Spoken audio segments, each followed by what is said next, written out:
Ya Ali Madad.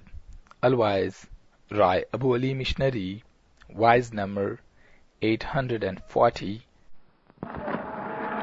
17th of December 1996, wise at Hafizabad, Jabat Khana.